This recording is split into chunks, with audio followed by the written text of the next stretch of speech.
Lucas capítulo 9.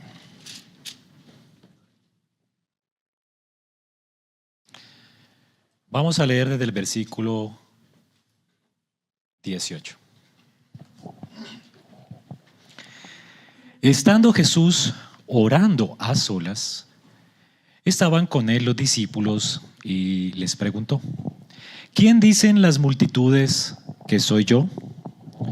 Entonces ellos respondieron: unos, Juan el Bautista; otros, Elías; y otros, que algún profeta de los antiguos ha resucitado. ¿Y ustedes quién dicen que soy yo?, les preguntó. Y Pedro les respondió: el Cristo de Dios. Pero Jesús, advirtiéndoles severamente, les mandó que no dijeran esto a nadie. Y les dijo: el Hijo del Hombre debe padecer mucho y ser rechazado por los ancianos, los principales sacerdotes y los escribas, y ser muerto y resucitar al tercer día. Y a todos les decía: si alguien quiere seguirme, niéguese a sí mismo, tome su cruz cada día y sígame. Porque el que quiera salvar su vida, la perderá. Pero el que pierda su vida por causa de mí, ese la salvará. Pues, ¿de qué sirve a un hombre haber ganado el mundo entero si él mismo se destruye o se pierde? Porque el que se avergüence de mí y de mis palabras, de éste se avergonzará el Hijo del Hombre cuando venga en su gloria, y la del Padre y la de los santos ángeles. Pero en verdad les digo que hay algunos de los que están aquí que no probarán la muerte hasta que vean el reino de Dios. Amén. Oremos. Padre, damos gracias por tu palabra. En esta mañana rogamos que en tu misericordia seas tú abriendo nuestros ojos para ver las maravillas de tu ley y nuestros oídos para que tu palabra haya eco, Señor, y podamos responder a ella con humildad y obediencia al salir de este lugar. Señor, anhelamos escucharte, entender, para poner en obra lo que nos dices y vivir según tu voluntad. Porque eres nuestro Rey, Señor, te lo rogamos. Pon en nosotros ese querer como el hacer por tu buena voluntad. Oro también para que sostengas mi vida y me permitas hablar delante de ti a mis hermanos esta mañana con temor y reverencia. En el nombre de Cristo Jesús. Amén.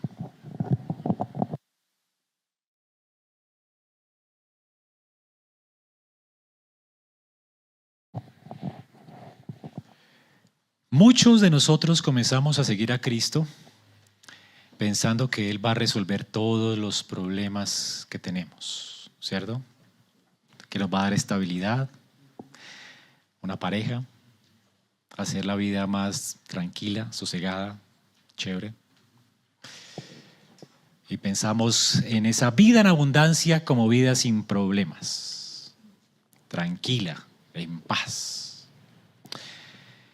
Pero, aunque no estemos del todo equivocados, porque para eso vino Cristo, para darnos vida y vida abundante, Él es nuestro Redentor, nuestro Consolador, nuestro refugio, nuestra roca, nuestra torre fuerte. Eso no quiere decir que eventualmente no se levanten tempestades en nuestra vida. En un sentido tenemos razón, Cristo vino a salvarnos, pero no a salvarnos de las circunstancias. Piensen por un momento, ¿qué pasaría si al seguir a Cristo tu vida te empieza a costar más de lo que esperabas? Seguir a Cristo implica que te despidan del trabajo porque tal vez las cosas que tú haces para glorificar, gracias hermano, para glorificar al Señor no son las que el jefe espera que hagas, porque Él espera que tú hagas trampa y tú no puedes al ser cristiano. Seguir a Cristo implica muchas veces despidos, quedarnos sin trabajo, perder una multa cuando nos piden una mordidita o un soborno, y perder dinero porque queremos hacer las cosas a la manera de Dios. Pagar los impuestos cuando el deseo natural de todo hombre en Colombia es evadirlos. comprar cosas originales porque el deseo de todo hombre en Colombia es piratear. ¿Qué pasa cuando seguir a Cristo cuesta el bolsillo? Cuesta circunstancias difíciles, nos meten problemas con las personas, porque seguramente no les agrada la forma en que esperamos en Dios, vivimos para su gloria. ¿Qué pasa cuando obedecer podría significar perder el control de nuestras circunstancias? Cuando no podemos tener el control y cuando tenemos que descansar en Dios. Cuando la comodidad a la que estamos acostumbrados, o peor, cuando seguirle nos cuesta la reputación nuestra. ¿Qué pasa cuando nuestro cristianismo no se parece a ese catálogo de cosas que uno piensa que debería ser la vida cristiana? Hermanos, esta mañana, la lectura que acabamos de leer en Lucas, Dios, su Espíritu, nos quiere mostrar que esos momentos difíciles en nuestra vida realmente no son una señal de que algo anda mal en nuestra vida, sino son señales de que Cristo está revelándonos quién es Él y quiénes somos realmente en Él. Y es lo que vamos a ver esta mañana en el texto. El domingo pasado recordemos que vimos a Cristo multiplicando el pan y alimentando a multitudes, a la semana antepasada, ¿no? Jesucristo alimentó 5,000 hombres, sin contar mujeres y niños, es decir, por ahí 20,000 personas. Y esto reveló quién es Él. Lucas, en esta etapa de la historia, para los que llegan por primera vez, aquí estamos predicando la Biblia de manera expositiva, capítulo por capítulo, versículo a versículo. Y hemos visto que aquí en el capítulo 9, parte de la intención de Lucas es responder a una pregunta que hizo Herodes. ¿Recuerdan cuál fue? ¿Quién es este? ¿Quién es este? Del que se está predicando, que está haciendo milagros, que está haciendo cosas tan extraordinarias. La respuesta de Lucas viene en 2 vías. Primero, mostrarnos lo que Cristo hace. Y luego, mostrarnos lo que la iglesia confiesa. Y obviamente ambas cosas concuerdan, porque ambas cosas son sobrenaturales. Nos muestran que es Dios quien está detrás de todo, ¿verdad? Así que la multiplicación de los panes responde a la pregunta, ¿quién es este? Bueno, este es mejor que Moisés. ¿Por qué no tiene que orar para que llueva pan del cielo? Él lo hace. Él es el cocinero celestial, el mismo que alimentó a Israel en el desierto, a quien Moisés oró. Él es el mismo que está repartiendo aquí pescados y panes del cielo a las personas que están allí, esas 20,000 personas que estaban en el desierto. Él es el Hijo de Dios, el proveedor. Pero además, ¿quién es? Ahora la iglesia va a responder, inspirada por el Espíritu Santo, ¿quién es Cristo? Dios va a traer inspiración a través de los apóstoles y también trae iluminación a nuestra vida para que reconozcamos que Jesucristo definitivamente es el Hijo de Dios, el Mesías, que fue prometido en el Antiguo Testamento, el ungido de Jehová, el Hijo eterno que vino a este mundo a poner su vida en rescate por muchos. Así que la señal en Galilea del pan tiene que ver con la respuesta. Y lo que hoy el Señor le está diciendo a sus apóstoles, les invita a que respondan a esta pregunta. Está respondiendo la pregunta de Herodes, ¿quién es este? Bueno, nosotros tenemos la respuesta. Hermanos, Jesucristo no es el rey del pan. Las multitudes de Israel, al recibir el pan de las manos de Cristo, dice Mateo que lo querían coronar rey. Querían hacerle rey porque si este nos puede dar pan, puede destruir a Roma, si puede convertir 5 panes en millones de panes, en muchos panes, y puede darnos a todos alimento, Él puede destruir el imperio romano y traer tranquilidad para nuestra vida. Qué rico, ¿cierto? Ellos querían el rey del pan. Pero ahora Jesús confronta a sus discípulos con una realidad acerca de quién es Él y lo que implica confesarle en este mundo caído. Las implicaciones de esto es lo que vamos a ver esta mañana. Hermanos, Lucas, noten allí, nos lleva a considerar hoy quién es Jesús. Y antes miren cómo comienza el texto. Entonces Jesús orando a solas, Jesús estaba orando a solas después de la multiplicación del pan.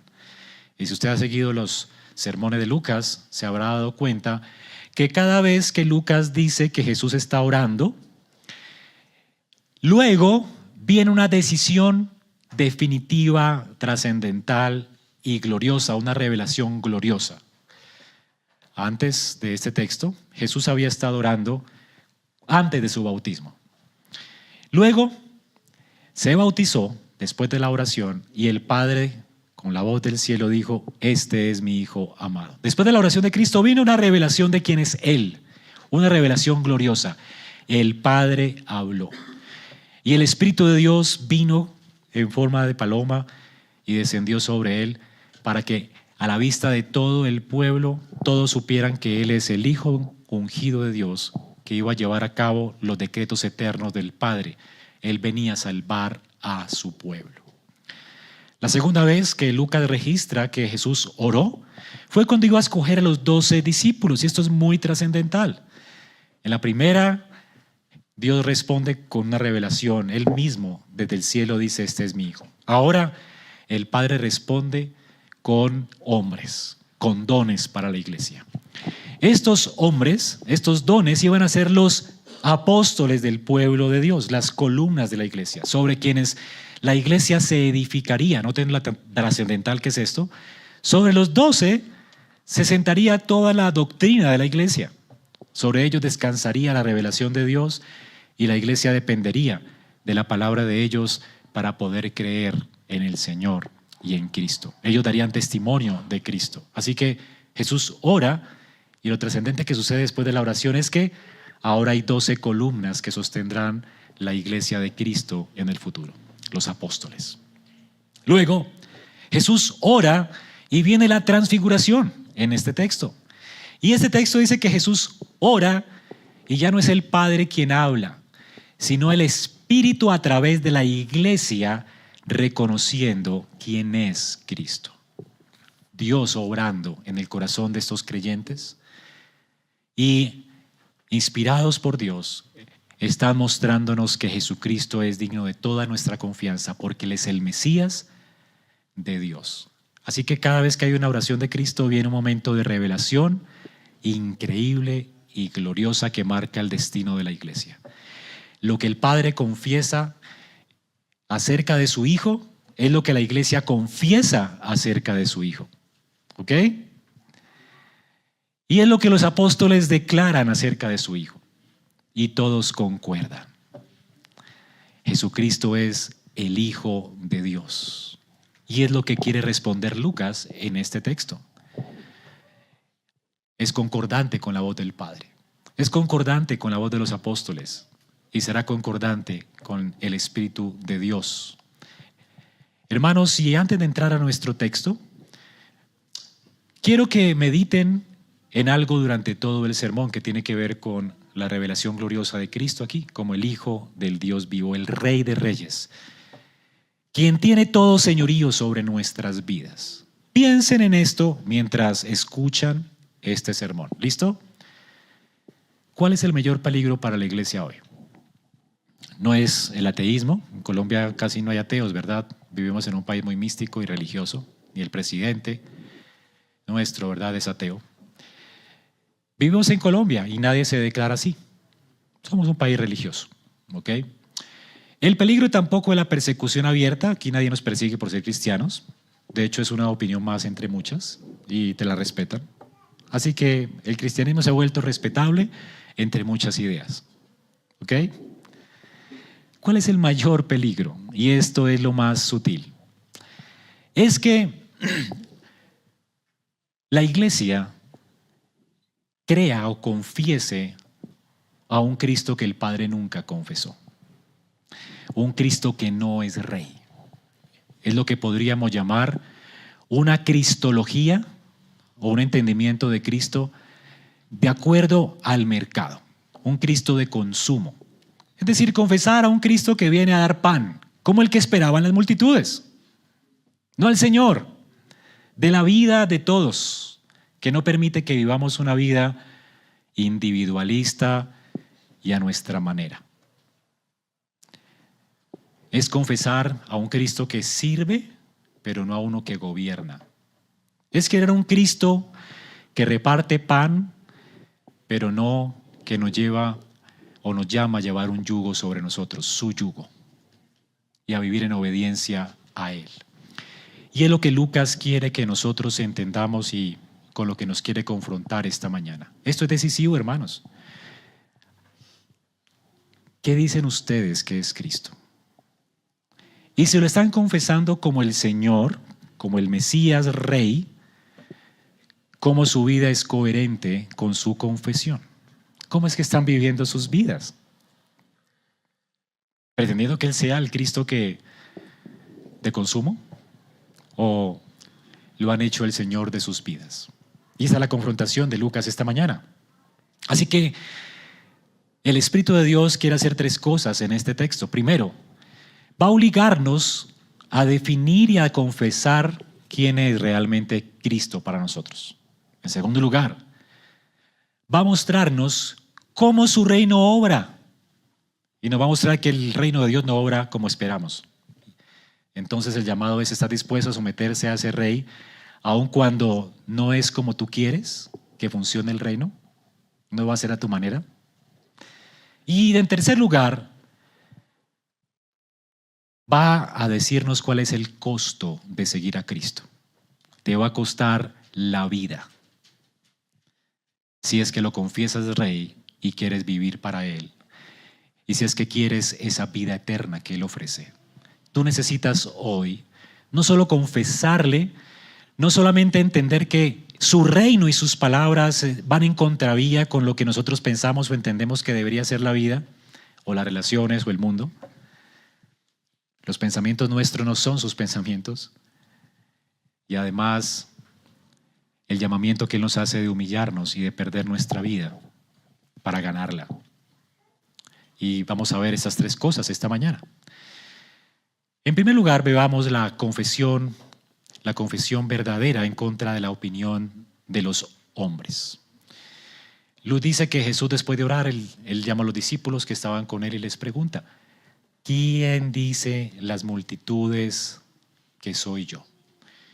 Jesús no lo dice como aquel borracho de las redes sociales: usted no sabe quién soy yo, ¿cierto? No es que tuviera un problema de identidad, porque lo estaban ofendiendo, tuviera problemas de identidad por lo que la persona pensara acerca de él. ¿Usted no sabe quién soy yo? No. ¿Ok? Él más bien quiere que los discípulos escuchen lo que la gente dice y por el Espíritu de Dios comparen o contrasten con lo que han oído de Él y lo que han visto de Él. Ellos quieren que Jesús quiere que ellos hagan en su mente un contraste. ¿Ok? Si lo que la gente dice corresponde con la realidad de lo que Él es. ¿Y cuál es la realidad? Ellos lo han visto, lo han palpado, como dice Juan. Lo que palpamos, gustamos, tocamos tocante al verbo de vida, eso os anunciamos. O sea, lo que la gente dice, quiero que contrasten en sus mentes, corresponde con lo que yo les he dicho, con lo que yo he hecho. Así que ellos van a necesitar la ayuda del Espíritu. Por eso Jesús seguramente está orando al Padre: Padre, revélale a ellos mi gloria.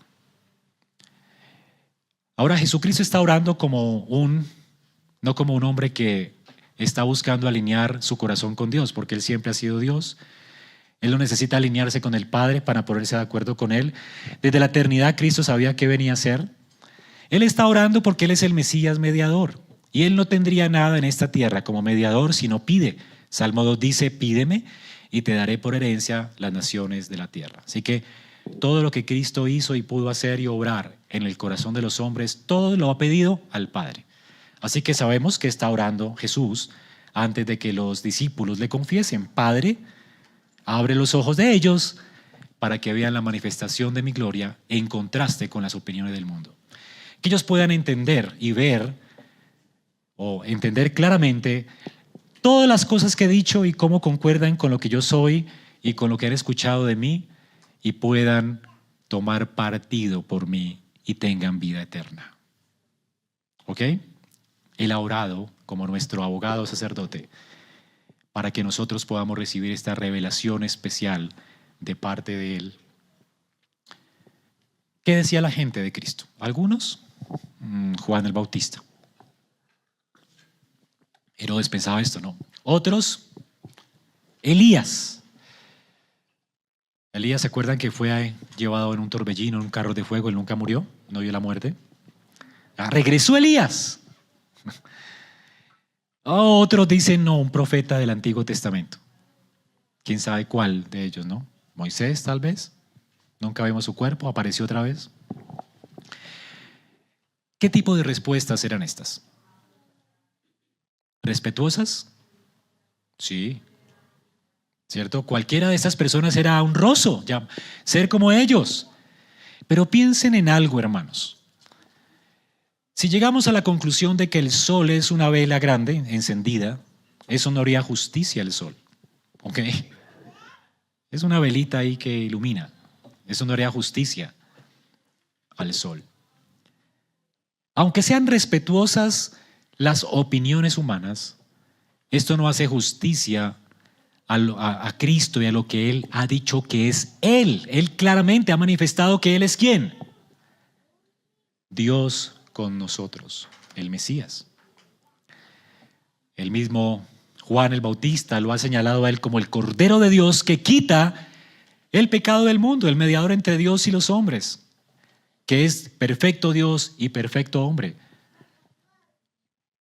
Él es, sí, una persona, un humano, pero que es también Dios. Perfecto Dios y perfecto hombre en una persona. Que no nos quepa la menor duda. C.S. Lewis dice que tú no puedes tener una opinión de Jesús diferente. Solo tienes dos opciones. O decir que es el mismo demonio orgulloso del infierno y está loco o está fuera de sí porque él dijo, el que me ha visto a mí ha visto a Dios. Eso es alguien loco. Alguien que se crea Dios es alguien fuera de sí. Porque tiene que ir al baño, tiene que descansar, ¿verdad? Es algo que está ajeno de la realidad. No somos Dios, no controlamos ni el clima. En el invierno nos damos cuenta, no podemos salir a la calle si hay nieve o si hay lluvia o si hay inundaciones. Nos paralizamos, ¿verdad? No somos Dios. Entonces una cosa es decirlo, está loco, ¿verdad? O es un loco, el mismo demonio del infierno, o tiene razón, pero no hay términos medios, no hay neutralidad con Cristo. O le confiesas como Señor y te sometes a Él, o le rechazas y le tienes por loco, ¿verdad? Y hablas de Él mal. Pero no hay neutralidad. Así que, aunque estas opiniones sean respetuosas, son opiniones que condenan a los hombres. Porque de esa confesión depende si tú estás o tienes esperanza o si no tienes esperanza. Puede ser que tu opinión sea respetuosa, pero ninguna de ellas te va a llevar a la verdad si no confiesas lo que Pedro confesó. Llamar a Jesús un gran profeta no hace justicia a lo que Él es. Hoy en día en Colombia casi nadie rechaza a Jesús abiertamente, pero lo domestican, como dice Lewis en Narnia. Lo hacen un leoncito domesticado. Él no es un león domesticado. Lo hacen un Papá Noel, distribuidor de regalos en Navidad. En la religión popular de nuestro país, lo hacen un morraco más dentro de su panteón de morracos, ¿verdad? Una imagen más dentro de muchas. Para el neopentecostalismo moderno, es simplemente un dispensador de milagros, un liberador de las maldiciones generacionales que te ofrece tu mejor vida ahora. Para la cultura popular, es un maestro de moral, como dice nuestro presidente, básicamente un pecador más que vivió correctamente, ¿verdad? Pero eventualmente tuvo que haber pecado, ¿no? Pero es alguien que dio principios morales buenos. Son opiniones respetuosas, pero todas condenan. Si no están de acuerdo con la voz del Padre y con la confesión de la Iglesia, condenan. Y es lo que Lucas quiere que entendamos. Que tú declares quién es Jesús es una cosa que demanda Dios de ti hoy. ¿Quién es Jesús? Ustedes, ¿quién dicen que soy yo?, preguntó a sus discípulos. De esto depende su salvación o su condenación. El problema aquí es enfático, es ustedes en contraste con las multitudes. Aquí Jesús no está haciendo una encuesta a ver quién da más. Escuchen bien, no es una encuesta. Es un dardo para sus discípulos. Y es un dardo para tu corazón esta mañana. Es como si Jesús dijera, yo sé ya saben lo que el mundo dice, yo también lo sé, ¿listo? Ahora quiero saber qué dicen ustedes. ¿Son salvos? ¿Se van a condenar? ¿O no se van a condenar? Eso es lo que determina la salvación de los hombres. Jesús no está preguntando qué opciones del menú prefieren, para decírselo de otra manera. El profeta, Elías, ¿cierto? No es un restaurante barato aquí, como decía mi hermano. Uno va a un restaurante barato, quíteme la arepa, quíteme la ensalada, póngame la tajada, no quiero esto, no quiero esto. Jesús no está preguntando como si fuera el menú, Él es el rey. Y lo que está demandando es una respuesta salvífica. ¿Ok? Aquí ya el menú está listo. O te lo tragas o te condenas. ¿Ok? Tú no escoges el menú con Cristo. O le tienes por rey y señor o te condenas. Está demandando una confesión pactual, una confesión de fe pactual. O lo recibes con todo el paquete completo o te condenas. Esa es la diferencia entre decir Jesús me parece un tipo interesante a decir Jesucristo es mi Señor y yo le pertenezco en alma y vida y me debo a Él, como dice el catecismo de Heidelberg. ¿Cuál es mi esperanza en la vida y la muerte? Que le pertenezco a Él en la vida y en la muerte. Sea que me pase por sombra de muerte o sea que me haga pasar por valles tranquilos. Él es mi Señor y me debo a Él. Sea que me haga ver la vida de cuadritos, sea que me sane o no me sane. Él es mi dueño y mi Señor. Y esa es mi felicidad, saber que Él es mi Rey. La respuesta de Pedro es la respuesta salvífica. Pedro, inspirado por el Espíritu de Dios, dice, tú eres el Mesías prometido, el Cristo de Dios. Él es escogido del Padre que vino a cumplir con las demandas del pacto, el que vino a redimirnos de nuestros pecados. Es la confesión de Pedro. Aquí Pedro se está confesando como pecador, como necesitado de gracia, como alguien que no tiene esperanza sin Cristo, como alguien que depende de la justicia de otro para su salvación y que espera que Cristo dé la vida por él. Por lo menos, él lo entiende como un flachazo. Cuando uno ve la foto y dice, ¡pum! Ya veo todo. Después se le va a olvidar, pero por lo menos aquí lo entiende todo. ¿Ok? Es una confesión lúcida. Como cuando estás en una casa oscura y te prenden la luz y tú dices, ¡wow! Ya lo entiendo todo. Y después te la van a apagar, ¿verdad? Y uno dice, ¿dónde es que estaba? Básicamente los discípulos a veces, cuando estaban Jesucristo en la tierra, se parecen a esto, ¿no? Caminando en una habitación oscura, donde eventualmente el Espíritu de Dios los ilumina, tienen un flachazo y dicen, ya lo entiendo, cuando de repente después están peleando por quién es mayor en el reino, ¿verdad? Están todavía esperando el reino en la tierra, no entienden el propósito de la cruz, bueno, etc. Pero aquí Él está siendo iluminado por el Padre y lo entiende todo. Ya sabe que Jesucristo es el Salvador de los hombres. El guerrero divino que vino a pelear contra Satanás, el mundo y la carne. El que vino a vencer muriendo en la cruz del Calvario. El de Isaías 53, que vino a ser afligido por nuestras rebeliones y pecados. Ahora Jesús le advierte a ellos. Bueno, ya saben que, ¿ya lo entienden todo? Listo. Ahora dice que les advierte con severidad. ¿Sabes qué se requiere para que tú le hagas una advertencia a alguien con severidad? El tono cambia. Es una demanda. seria, con los ojos fijos y la mirada fija en el rostro de alguien, diciendo: les mando que no se lo digan a nadie. ¿Ok? Y uno diría, pero ¿acaso no es digno de que todo el mundo lo conozca? No era el momento. Si ellos lo dicen, la gente quería coronarlo como el rey del pan. Y se infiere aquí que lo que ellos estaban recibiendo, lo recibieron como inspiración divina.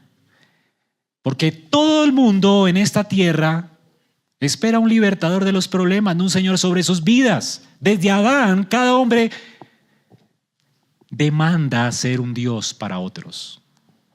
Por eso las luchas en el matrimonio, por eso las luchas en la iglesia. Todos quieren ser un Dios para los demás, el Salvador de los demás, los redentores. Por eso el estrés, ¿no? Por eso tenemos temor a que las cosas salgan de control. Queremos ser dioses, tenerlo todo bajo control, todo asegurado. Pero no queremos un rey sobre nuestras vidas. Así que Jesús dice: no se lo digan a nadie. Yo no soy ese tipo de rey que este mundo espera. ¿Ok? Por ahora, coman callados. ¿Listo? Porque además eso les va a implicar la muerte. Si ellos dicen: no hay otro rey además de Cristo. Si el César, no, Cristo. Pues los van a matar y todavía no es el momento de dar la vida por mí. Esperen que yo dé la vida por ustedes. O sea, todavía no. Quédense callados. ¿Listo? Este es el ocultamiento mesiánico antes de la cruz. Jesucristo se revela primero a los suyos y luego les mandará a que lo prediquen en las azoteas, y eso implicará la muerte para ellos. Pero primero, Él tiene que morir. Primero Él tiene que sufrir, y por eso lo siguiente que dice: el camino del Mesías. Y le dijo: no lo publiquen, falta algo. Es necesario que suceda algo antes de que yo sea proclamado y de que ustedes sufran por causa de mí. Porque los van a matar por mí, van a sacrificarse por mí, la gente los va a odiar a causa de mí, porque la gente odia un Señor sobre sus vidas. Lo odia. Si usted predica el Evangelio, la gente lo va a odiar, a no ser que el Señor despierte el corazón y diga: ¿sabe que tiene razón? Yo necesito arrepentirme porque he sido el Dios de mi vida, estoy viviendo autónomamente. Eso es un milagro, una obra del Espíritu. Como dice Mateo: no te lo reveló carne ni sangre, sino mi Padre que está en los cielos. Se requiere de la obra del Espíritu en el corazón para que alguien pueda no solamente confesar a Cristo, sino someterse a Él y reconocer que no es Dios y que no se puede salvar a sí mismo y que necesita de la justicia de otro y que necesita que alguien tome su lugar delante del tribunal de Dios y que necesita que alguien le gobierne, porque su corazón es perverso y engañoso más que todas las cosas. Es un milagro entender que soy totalmente y absolutamente una persona que está en tinieblas y necesito la luz de Cristo. Se requiere un trabajo de la obra del Espíritu para que nos haga humildes, porque por naturaleza no es lo que somos. Los niños han visto a Spirit, ¿cierto? El indomable. Eso es por naturaleza el hombre, el caballo indomable. Que si quieres montarlo, es a la manera del caballo. Él te va a llevar donde Él quiere. Es así como la gente espera que Dios sea su Dios. Así, listo, yo tomo a Dios, pero un Dios que va a ir conmigo donde yo cabalgue, porque yo soy indomable. Un Dios que me permita adorar como yo quiera, vivir como yo quiera, criar a mis hijos como yo quiera, organizar y ordenar la iglesia como yo quiera. Espíritu, ¿cierto? Hay otras películas donde muestran el caballo con toda la fuerza y la energía vital, que ahora es montado por otro, ¿no? El corcel negro, ¿no? Lo rescatan, ya este caballo es domado, no pierde su fuerza, ni su energía, ni su vigor. Pero ahora quien lleva las riendas es ¿quién? El jinete. Y es así como Cristo nos quiere ahora. ¿Ok? No indomables. Entonces, pero antes el Señor dice: es necesario que el Hijo del Hombre deba padecer mucho, ser rechazado por los ancianos, los principales sacerdotes, los escribas, y ser muerto y resucitar al tercer día. Subrayen la palabra en sus Biblias, grábensela de memoria, porque por lo menos hay 3 veces con esta en Lucas, que Lucas la usa. Es la palabra necesario o debe, la palabra dei en griego. Es necesario o debe pasar, no puede no ser, ¿ok? Si yo lanzo algo aquí al vacío, es necesario y no puede ser que no se caiga, no va a flotar, ¿ok? Dios determinó que todo lo que en esta tierra cae, o sea, que se suelta, cae, todo, por la ley de la gravedad, ¿ok? Dios determinó las leyes de la tierra y Él determinó lo que pasa en la tierra. Y en el decreto eterno de Dios era necesario que el Hijo muera. Y Cristo es consciente de eso. Es decir, que no puede no ser. ¿Ok? Es una necesidad. Lucas usa la palabra en Lucas 24:26. Era necesario que Cristo padeciera y entrara en su gloria. Primero padecimiento y luego gloria. No le puedes hacer rey a tu antojo. Esa no es la expectativa del reino. Primero es la cruz y después la gloria. Y como veremos ahora, tanto para Él como para nosotros. Cruz, gloria. Sufrimiento, gloria. Es el patrón del reino. ¿Te gusta? ¿No? A las multitudes no les gustaba este rey. Hasta el día de hoy los sionistas lo rechazan. Porque quieren un rey que venga a legislar y a gobernar desde Jerusalén y que destruya a todos los impíos de la tierra y establezca el reino de Israel. Ese no es el rey que Dios determinó que vendría. Él vendría a morir por el pecado y a llevarnos, como hemos visto en esta serie de Lucas, a un mayor éxodo y mejor éxodo. Él no vino a darnos la tierra de Jerusalén como posesión nuestra, sino que vino a darnos la esperanza que tenía Abraham, Isaac, Jacob. La tierra cuyo constructor y arquitecto es Dios, la ciudad de Sión. Él vino a llevarnos de esta tierra caída, que va a ser consumida por fuego, a la gloria que ya ha sido inaugurada en la resurrección de Cristo.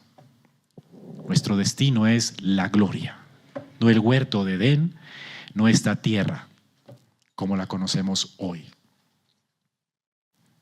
Era necesario, capítulo 24:44, que se cumpliera lo escrito en la ley, en los profetas y los salmos. Él debía padecer para que abriera la puerta de entrada para nosotros, poder aspirar a esa gloria. Él primero debía morir. ¿Recuerdan? Habían ángeles en la puerta del huerto de Edén, representando que para acercarnos a Dios o para llegar al cielo era imposible a menos que muriéramos, porque la paga del pecado es... Y esa muerte es muerte eterna. Esos ángeles recuerdan que el hombre no puede acercarse al cielo.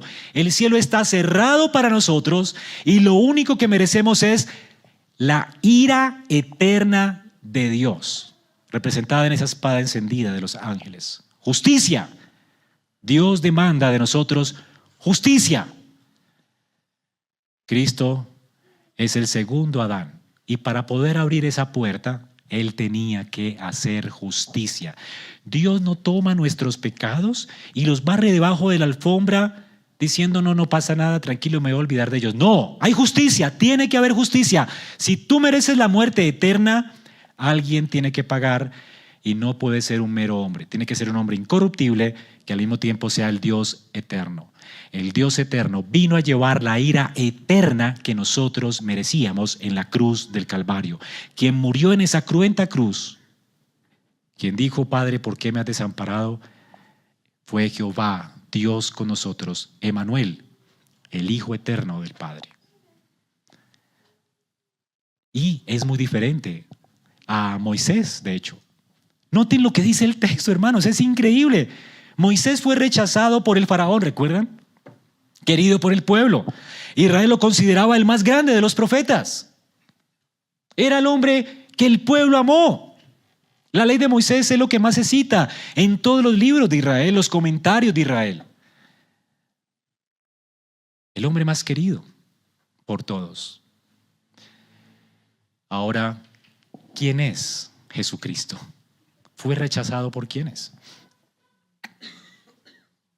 No solo experimentó el rechazo del mundo, sino también el rechazo del pueblo. Es decir, que Él llevó las maldiciones del pacto.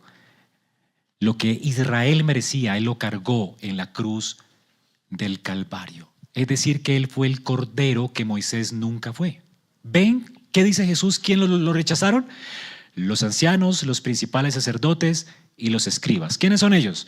Es decir, los que guardaban la ley, los custodios de la ley, los mediadores del pacto y los intérpretes y maestros de la ley. Esas tres personas lo rechazaron. Aquí la palabra es importante porque rechazar en el griego implica un rechazo después de un examen exhaustivo. ¿Entienden eso? Los judíos, estas tres esferas de gobierno en Israel, mandaron comisiones a Jesús constantemente. Comenzaron a preguntarle qué crees de la resurrección, qué crees del matrimonio, qué crees de la no sé qué crees de esto. ¿Se acuerdan que comenzaron a tentarlo, a preguntarle? Eran comisiones. Y cada una de estas comisiones llegó a la conclusión de que Jesucristo era una moneda falsa, que Él no era el Cristo de Dios. ¿Y por qué? Porque no le convenía a su sistema religioso. Así que esto fue inverso. Cuando ellos decretaron esto es falso, cuando pusieron a Cristo bajo su escrutinio, se condenaron a sí mismos y revelaron lo que son ellos, un sistema religioso falso, apóstata.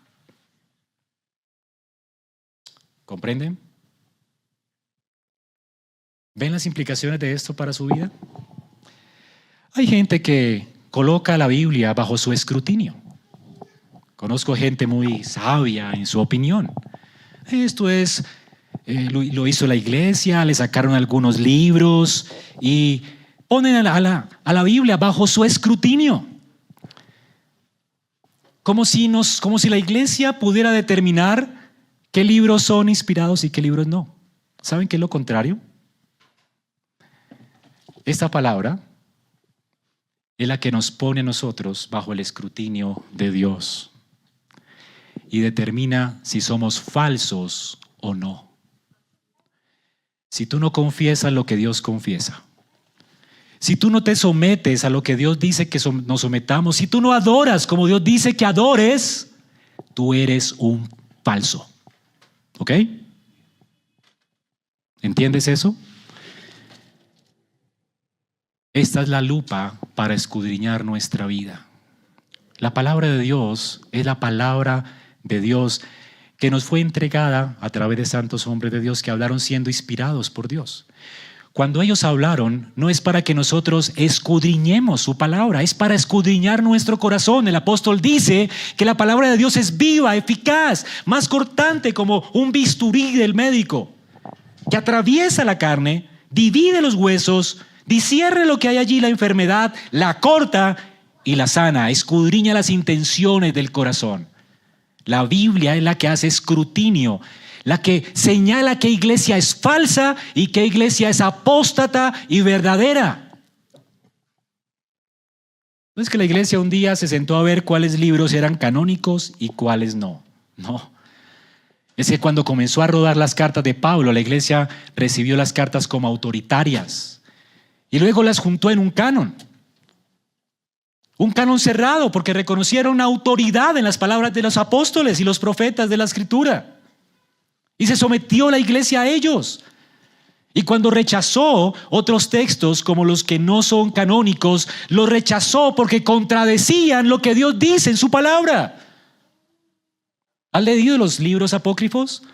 ¿Quieres que se salgan los espíritus de ti? Amárrate un ajo, no sé qué, qué palabra. Eso es brujería. Y no está acorde con el testimonio de Dios. Esto no se parece a lo que Dios dice, se contradice, no podemos aceptarlo. Mis ovejas oyen mi voz, ellas me conocen y me siguen y yo les doy vida eterna. Una oveja sabe cuando la palabra de Dios lo escudriña, lo llama al arrepentimiento, sabe porque su vida queda al descubierto, su idolatría, su individualidad queda descubierta. La Biblia humilla al pecador y trae salvación y vida eterna.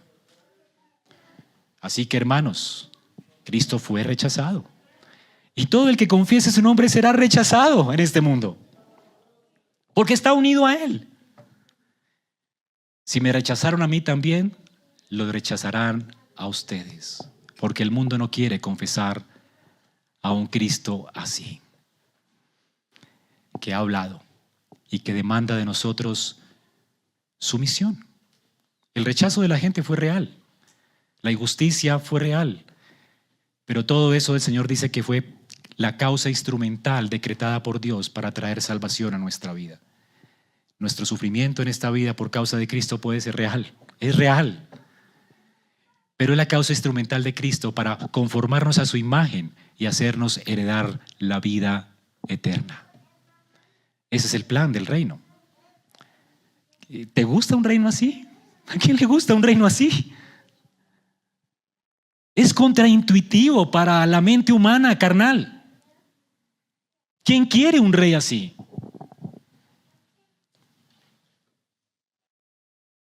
El veredicto humano fue culpable, merece morir.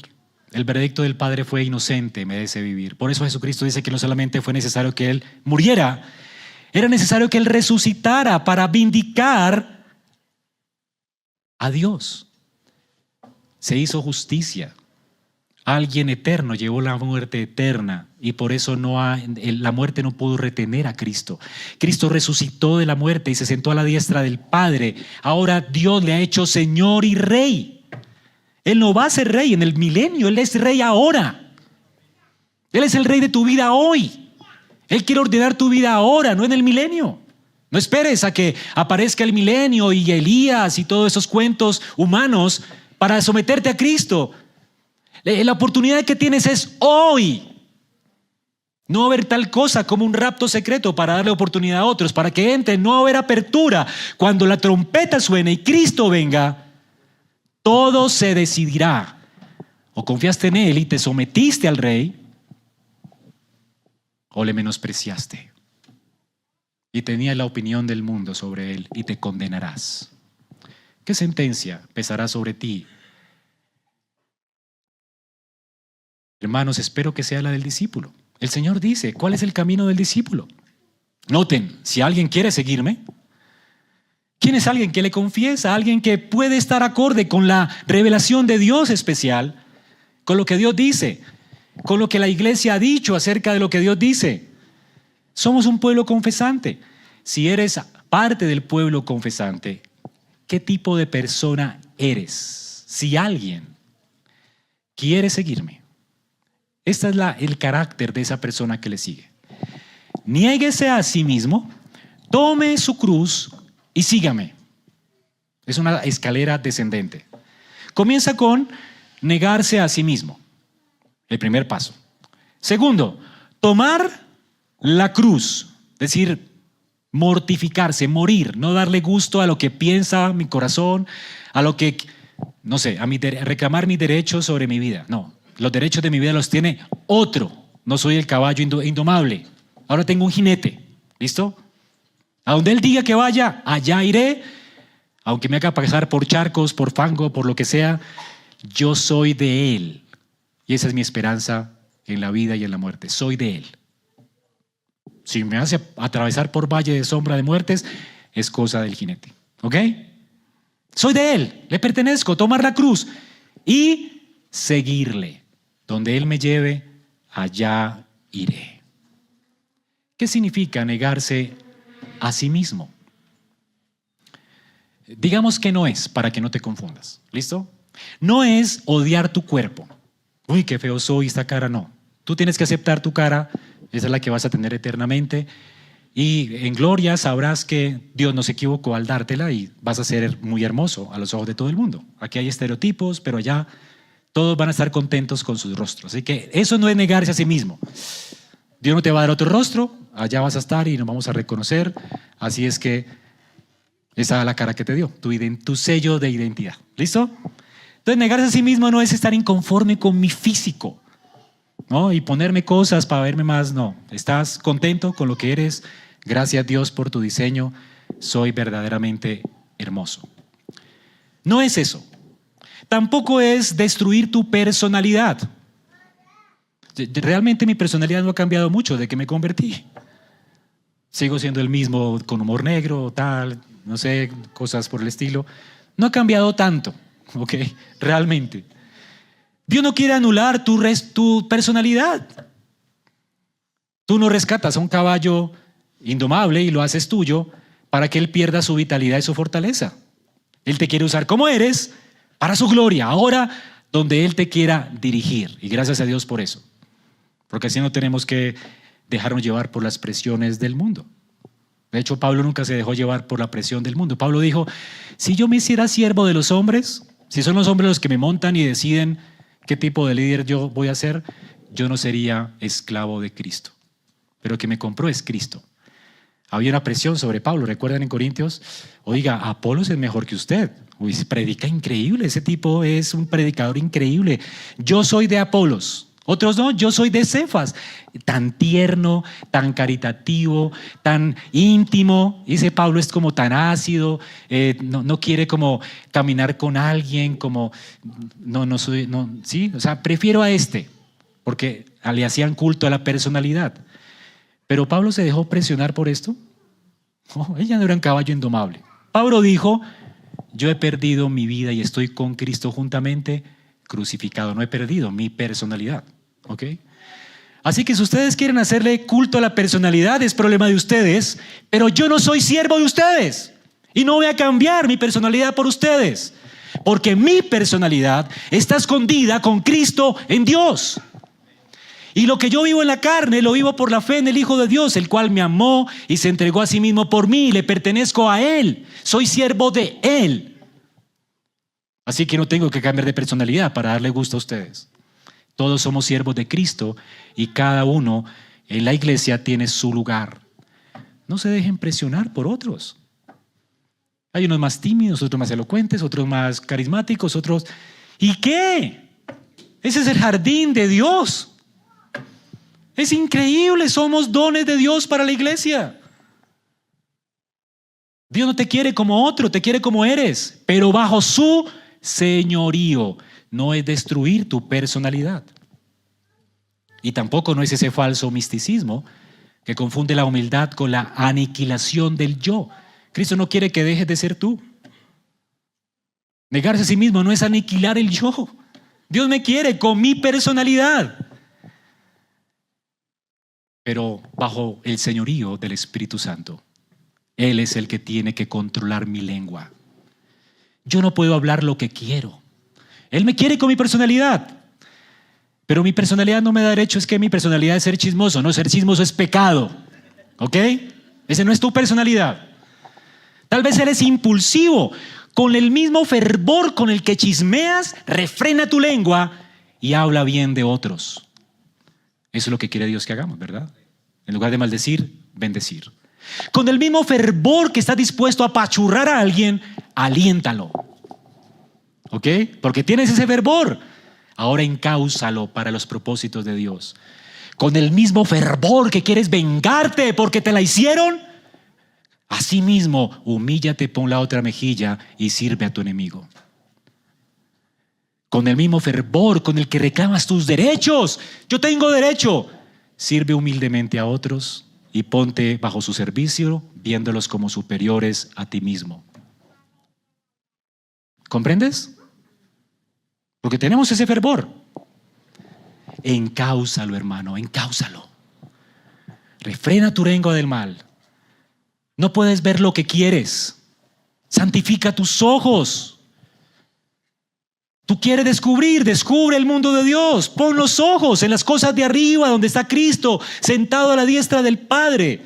Dile a Dios que descubra tu mirada para que veas la gloria de Cristo en lugar de estar viendo pornografía. ¿Comprendes? Tus ojos son de Él. Cristo los compró con precio. Dice el Señor, honren a Dios con su cuerpo. El cuerpo no es de ustedes. Ahora tiene un jinete diferente. No tienes derecho a reclamar un espacio para ti y para ver lo que quieres. No. Que Dios santifique tu vista. No quiero ver porquería, Señor. Una cosa hice, Señor, y es esta. Dijo Job: guardaré mis ojos del mal de ver a una mujer con deseo. No quiero eso. Mis ojos le pertenecen a otro. Con el mismo deseo desbordado con el que yo estoy viendo una mujer. Con ese mismo deseo desbordado ahora lo quiero usar para la gloria de Dios. Yo quiero ver la hermosura de mi Señor.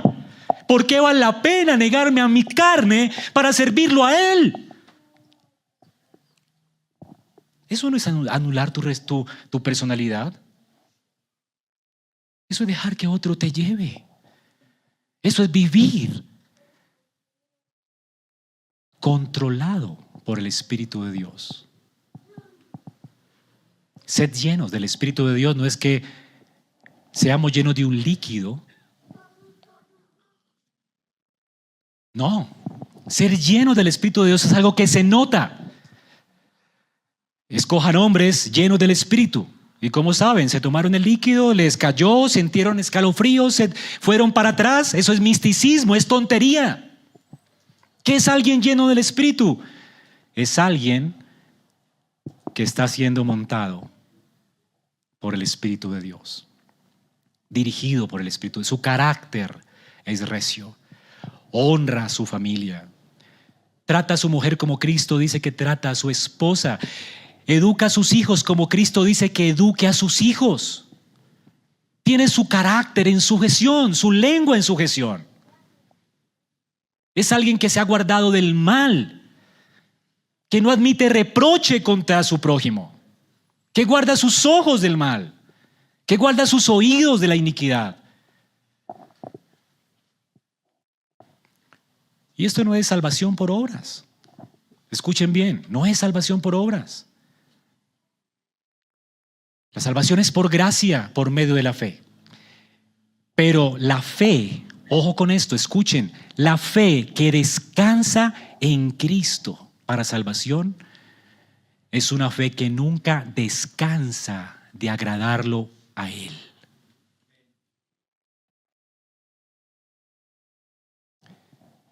Y esto es muy diferente a salvación por obras. No perseveramos para ganar la salvación. Perseveramos porque le pertenecemos a Cristo. Porque estamos unidos a Él. Porque fuimos comprados con precio. Y si tú entiendes eso, sabes que tu vida se debe a Él.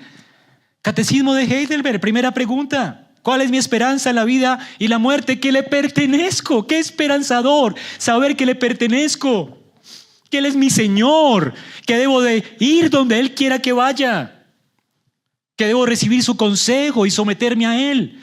Esa es mi esperanza. Porque en medio de las aflicciones de esta vida, sé que le pertenezco a Él. En la vida y en la muerte. Nunca dejaré de ser suyo. Nadie me podrá arrebatar de su mano. Soy de Él. Eso es negarse a sí mismo. Hermanos, el que quiera salvar su vida, dice el Señor, la va a perder. Pero el que pierda su vida por causa de mí, ese la salvará. ¿Ven cómo es determinante esto?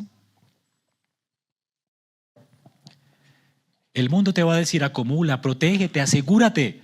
Cristo te dice: suelta, entrégate, confía en mí, obedéceme. La palabra vida aquí es vida eterna, abundante, verdadera, existencia plena. Si tú quieres salvar tu vida, vas a perder esa vida plena y abundante. Es plenitud de vida en Él. Es saberme suyo y yo de Él. Saberme redimido, rescatado, liberado, con esperanza eterna. ¿Quieres atesorar tu vida? Esa paz no será tuya. ¿Quieres salvar tu vida? Pues vas a perderla. Piensen, hay una historia de Carlomagno, cuentan que cuando abrieron su tumba, la profanaron siglos después de su muerte, encontraron su esqueleto en su trono, todavía con la corona puesta allí en el esqueleto, la corona en su cabeza, y el dedo de él seco ya en sus huesitos, apuntando a la Biblia que estaba abierta en un versículo bíblico que decía: ¿qué aprovechará el hombre si ganare todo el mundo y perdiere su alma? Carlomagno ganó el mundo, perdió su cuerpo y al final sus propios huesos estaban apuntando a la única pregunta que importa y que vale la pena hacerse. Y es la tragedia, hermanos. Es una tragedia vivir con autonomía y perder la vida. Ganar el mundo, vivir autónomamente. Yo soy rebelde porque el mundo me hizo así. Hay que alcanzar el éxito. Qué tristeza vivir así. Lo vas a perder todo. Este mundo no se trata de ti, la iglesia no se trata de ti ni de tu visión. Me preguntan a dónde quiere llevar el Señor la iglesia Ra en unos meses, no sé, posiblemente la persevere, la haga perseverar a través del tiempo, posiblemente la diluya, pero eso no es problema mío, es problema de Él. Esto no es mi negocio ni el negocio de ningún pastor. La iglesia es su negocio. Lo que sé es que las puertas del infierno no van a prevalecer contra la iglesia y es mi esperanza al predicar cada domingo. Pero no se trata de mí, no se trata de ustedes, se trata de Él. Y por eso la tragedia de la autonomía exitosa no es que fracase, sino que realmente nos lleva a un triunfo, a un vacío infinito que jamás podrá saciarse ni llenarse. Nos va a llevar a una pérdida eterna. ¿Quieres seguir alcanzando el éxito, vivir autónomamente, hacer negocios a pesar de que Dios te dice que tienes que hacer negocios para su gloria? ¿Criar a tus hijos como te parece a pesar de que Dios te dice cómo hacerlo? ¿Llevar la iglesia como te parece? ¿Adorar como te parece cuando Dios dice cómo hacerlo? Bueno, sigue con tu autonomía. Pero tienes que saber algo. Sí, ganarás el mundo. Tendrás una iglesia más rockera, chévere, a tu estilo. Una familia a tu estilo, súper relajada, increíble, que le cae bien a todo el mundo. Pero perderás tu alma. ¿Comprendes? La perderás. No hay esperanza para ti. Si Cristo no es el Rey de tu vida, no hay esperanza para ti. Esa es la lógica del reino. ¿Te aferras a tu derecho de controlar tu vida, tu dinero, tus relaciones, su iglesia? Terminarás con las manos vacías ante el trono de Dios, como Carlomagno. Pero quien suelta por amor a Cristo, no por masoquismo ni por mérito propio, descubrirá que lo que perdió simplemente era peso muerto, que lo ligaba a las cosas de esta vida y va a ganar las cosas del cielo, la eternidad, la gloria. Jesús plantea esta pregunta entonces, devastadora para ti. ¿De qué le sirve haber ganado el mundo entero, hermano, si estás destruyéndote o perdiéndote? Imagina que logras, imagina que ganas todo el mundo, todo el dinero, todo el poder, toda la fama, toda la comodidad, todo el respeto. ¿De qué sirve si te perdiste a ti mismo? El verbo perder aquí es arruinarte eternamente, desperdiciar tus esfuerzos. De hecho, Marcos 8:37 dice: ¿o qué dará el hombre a cambio de su alma? Ni siquiera pagar por tu salvación puedes. Retienes todo, pagas indulgencias, pagas la misa para salvarte tú y los tuyos y vas a ir al infierno infinito porque descansaste en otra cosa aparte del único mediador entre Dios y los hombres. Tú no puedes pagar por tu salvación, ni misas. Eso es una blasfemia. Ruina eterna. no habrá rescate suficiente para librarte de una eternidad en el infierno. No habrá precio que puedas pagar por tu alma. Si tú pierdes tu alma, la perdiste para siempre. Y aquí está la ironía. El que pasa su vida intentando salvarse, acumulando, protegiendo, controlando, la termina perdiendo. Y el que confía en Cristo, solamente en Él, quien ya pagó el rescate, es salvo. Termina ganando la vida eterna. Finalmente, la advertencia y la promesa. Habrá vergüenza y vindicación al final de los tiempos. El que se avergüence de mí y de mis palabras, de éste se avergonzará el Hijo del Hombre cuando venga en su gloria, y la del Padre, y la de los ángeles. ¿Qué es avergonzarse de Cristo? Nos avergonzamos de Cristo cuando sus mandamientos de orden, disciplina, sumisión y santidad nos parecen anticuados, cosas del pasado, incompatibles con nuestra cultura moderna. Nos da vergüenza decir que creemos en la autoridad de la Biblia sobre todos los ámbitos de la vida. O sencillamente nos callamos guardando nuestras convicciones para nosotros, para poder ganar aceptación social. No quiero discutir. O editamos la Biblia y la hacemos más potable para que encaje con la cultura. ¿Cierto? Eso de la mujer es machismo. Eso de que los hijos así, eso es la cultura de ese tiempo. Ahora ya hemos avanzado un poco, la barra no se necesita. Eso de, y ya comenzamos a arrancarle hojas a la Biblia y a reinterpretarla. Eso de los ídolos, eso era antes en el Antiguo Testamento. Ahora en Cristo ya el Señor nos deja colocar imágenes para adorarlo. Eso era cuestión de los 10 mandamientos. Bueno, eso es negar a Cristo. La advertencia de Jesús es que la vergüenza tendrá reciprocidad. ¿Te sujetarás a Él cuando no es popular? No fue popular para el tiempo de los profetas a humillarse delante de Dios como Jeremías se humilló. ¿Era popular Jeremías? Lo odiaban. Cuando todo el mundo quería que le predicaran buenas cosas de la prosperidad, ¿no? Jeremías dijo, no, van a sufrir. Va a venir el exilio. Todos lo odiaban. Hermanos, ¿silenciarás tus convicciones? Esto es seguir a Cristo. Si tú, como Jeremías, no te avergüenzas de Él, adivina qué. Él no se avergonzará de ti cuando venga en su reino. Es decir, que vas a sufrir, claro, porque te identificas con Él, con sus propósitos, con su mente. Tienes la mente de Cristo. Y eso te meterá en problemas a ti, en tus negocios, en tu familia, en la cultura, en tu casa. Con los religiosos de esta época te meterá en problemas. Pero ¿sabes qué? Te espera la gloria. Porque cuando Él venga en gloria, tú serás vindicado. ¿Sabes qué? Todo el mundo va a saber que tú tenías razón, porque van a ser puestos en el infierno. Así que ¿qué te importa? Que te rechacen por lo que tú crees y por tus convicciones. Dice el Señor, lo que has oído aquí, expónlo en las azoteas. Esto no es la vida privada nuestra. Nosotros tenemos un rey que no es privado, es público, que reclama el mundo como suyo. No temas decir a la gente lo que es pecado y suavizarlo, atenuarlo para no ofenderlos. No tenemos que evitar ofender a las personas, tenemos que ser siervos de Cristo, hablar sus palabras. Si Él dice que el homosexual es un pecador, que es un pecado horrendo delante de Dios, eso es y punto.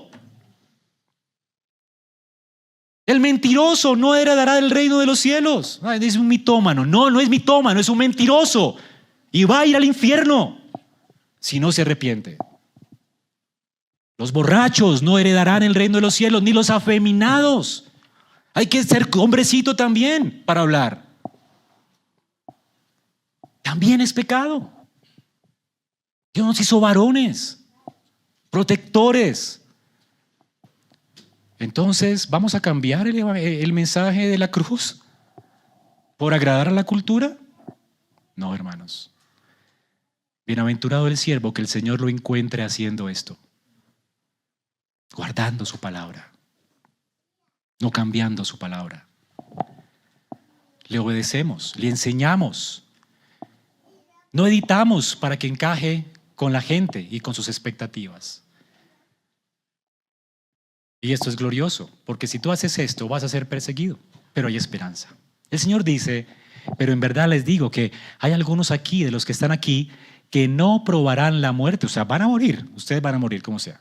Pero les voy a dar una visión completa de lo que les espera para que se animen a morir por mí. ¿Listo? Ahora, no se las voy a dar a todos, a algunos de ustedes se las voy a dar. Una visión completa del reino. ¿Listo?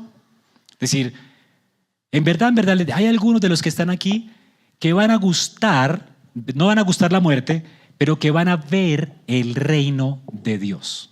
Como para que se animen y animen a otros cuando lo vean. ¿Listo? ¿Para quién es esta promesa? Para los que están escuchándole en ese momento. ¿Ok? Primero. Segundo, ¿a qué se refiere? Hay gente que dice que esto sucedió en Pentecostés. Otros dicen que sucedió en la destrucción del templo de Jerusalén. Es un texto difícil de interpretar, pero yo creo que Lucas inmediatamente después nos da la respuesta. Porque usa la misma palabra griega para referirse a ver. Aconteció 8 días después de estas palabras, en la transfiguración, que Pedro, Jacobo, Juan subieron con Jesús al monte y vieron la gloria del reino. ¿Ok? ¿Cumplió Jesús su palabra? Pedro, Jacobo y Juan pudieron gustar de manera anticipada el reino de Cristo. Ellos quedaron así. Estaban asombrados, aterrados, en paz. Era como celebrar la fiesta de los tabernáculos, sabiendo que estaban con el tabernáculo de Dios entre los hombres. Era como estar en el cielo mismo, con Moisés, con Elías, viendo la gloria del reino, a Cristo, el Rey, con su rostro como el sol, tal como lo vio Juan después. Él lo pudo ver en la transfiguración. Ahora ellos debían bajar de ese monte y contarnos a nosotros, vale la pena seguirlo, lo vimos ese cielo. No teman morir por él, porque lo que les espera es eso, hermanos. No teman negarse a sí mismos, no teman perder su vida, no teman humillarse. ¿Qué más pueden humillarse en este mundo?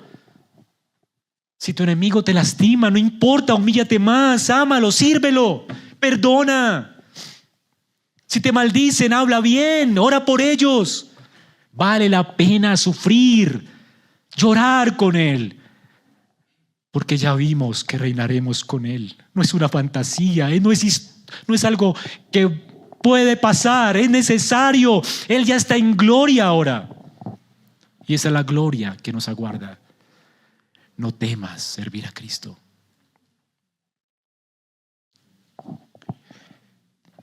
Quiero hablarle a los incrédulos esta mañana.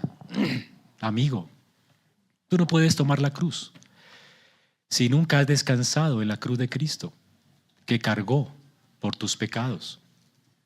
No puedes negarte a ti mismo si sigues viviendo, haciendo de tu vida a tu propio Señor, bajo tu señorío. El primer paso no es negarte a ti mismo.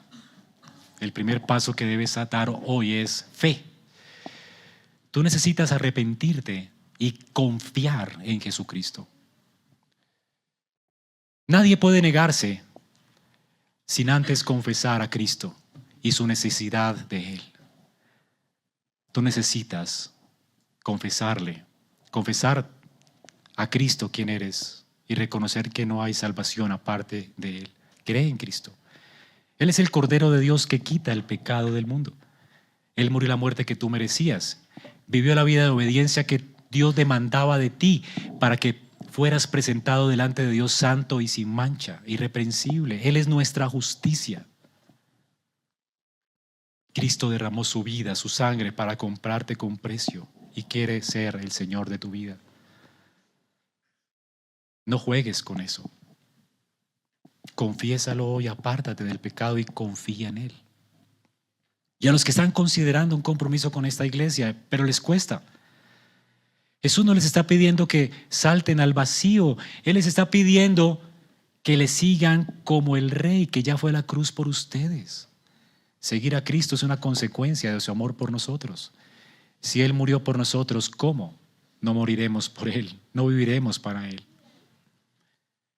El compromiso de ustedes, ese compromiso pactual con la iglesia local no es una cadena, es un privilegio. Es el lugar donde Dios quiere cuidarnos, formarnos, sostenernos, animarnos.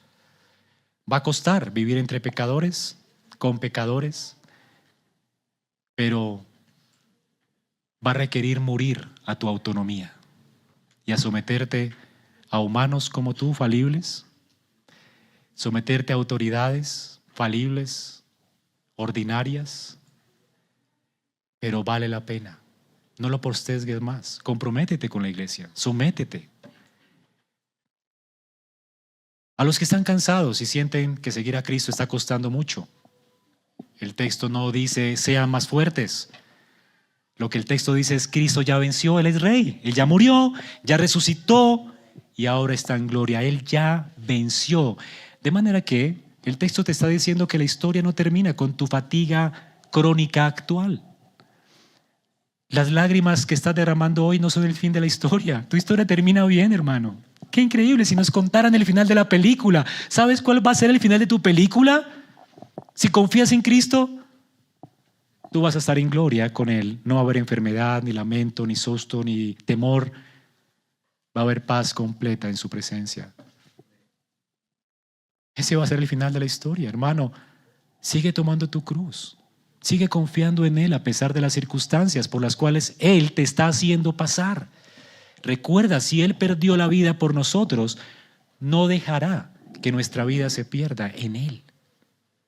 Si Él murió, nosotros morimos aquí con Él. Pero si Él resucitó, resucitaremos con Él en gloria. Y a los que están aferrados a su control, que controlan sus decisiones, su dinero, su tiempo, Jesús dice con amor y con caridad, ese camino te va a llevar a la destrucción. Te vas a perder. Ven a Cristo. Él fue rechazado por ustedes. Suelten ese peso de querer controlar sus vidas. Dejan de ser indomables. Déjense domar por Él. Y van a descubrir que perder la vida es la única forma de encontrarla verdaderamente. Oremos. Señor, gracias por tu palabra, por el Evangelio y gracias por Cristo. Señor, ayúdanos a considerarnos hoy como lo que somos, tu pueblo, tus hijos, comprados con precio de sangre, y que a la luz de esa identidad, Señor, nos muevas a dar nuestra vida a Cristo, que nuestra vida esté rendida a ti, Señor. Ayúdanos a glorificarte con nuestra vida, que estemos consagrados a adorarte, a exaltarte, a buscar tu gloria en todos los ámbitos de nuestra vida, sea que comamos, bebamos, que podamos hacerlo para la gloria de nuestro santo Dios.